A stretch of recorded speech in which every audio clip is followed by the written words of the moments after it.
ఈ రోజు రాష్ట్ర వ్యాప్తంగా మంచిగా పూలతో రెడీ అయ్యి వచ్చింది చూడండి. చంద్రబాబు నాయుడు, లోకేష్, పవన్ కళ్యాణ్ గారు యువతకు చేసిన మోసాన్ని, నిరుద్యోగులకు చేసిన మోసాన్ని నీకేం కావాలి? యువత భారీ ఎత్తున ఈ రోజు ధర్నా చేస్తూ కలెక్టర్లకి మెమరాండం ఇవ్వబోతుంది. మనం చేసేది లంగా పని, కాంట్రిబ్యూషన్ లేదు నీది, మళ్ళీ ఊపర్సి నాకు బొంగుల కరెక్షన్లు అన్ని చెప్తున్నావు. ఎందుకంటే చంద్రబాబు నాయుడు కూటమి ప్రభుత్వం తమ మేనిఫెస్టోలో మొదటిదిగా పంది బిర్యానీ బాగా తిని కళ్ళు ఎలాగైపోయి చూడు అని ఇంకా బుద్ధి రాలేదు నీకు. నిరుద్యోగ భృతి ఇస్తామని చెప్పి కూడా సంవత్సరం అవుతున్న ఒక్కరికి కూడా ఈ రోజు ఉద్యోగం ఇవ్వలేదు. ఏంటి నువ్వేమైనా ఆంధ్ర రాష్ట్రాన్ని స్వర్ణాంధ్రప్రదేశ్ లా తీర్చిదిద్దానని ఫీల్ అవుతున్నావా? క్యాలెండర్ లో సంవత్సరం మారుతుంది తప్ప లోకేష్ గారు ఇస్తానన్న జాబ్ క్యాలెండర్ అయితే రాలేదు.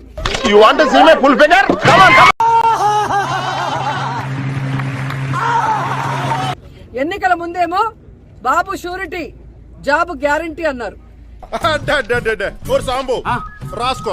ఇంటింటికి వెళ్లి బాండ్లు పంచిన తెలుగుదేశం పార్టీ జేమ్స్ బాండ్లు అందరూ ఎక్కడికి పోయారు? నా చేతికి దొరకాలే నల్లు నలుపులను నలిపేస్తా.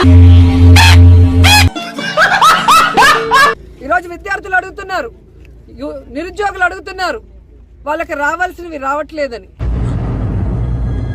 అంటే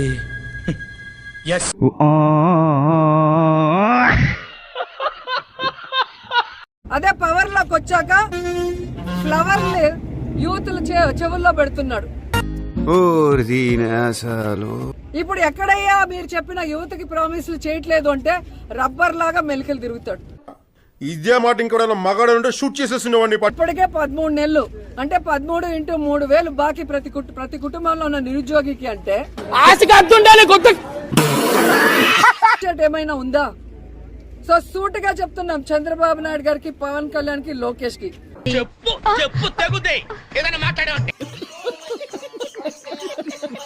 ఉబారా ఖర్చులకి డబ్బు ఉంది కానీ యువతకి నిరుద్యోగ భృతి ఇవ్వమంటే డబ్బు లేదు అంటే ఎవరు ఊరుకుంటారు? పుల్లగా ఉప్పు కారం వేసుకొని నాకు నువ్వు వెళ్ళి బెంగళూరుకి. ఎందుకంటే కాలేజీల్లో పిల్లల్ని ఈరోజు ఇబ్బంది పెడుతున్నారు, వాళ్ళు డబ్బులు కట్టకపోతే తరిమేస్తున్నారు.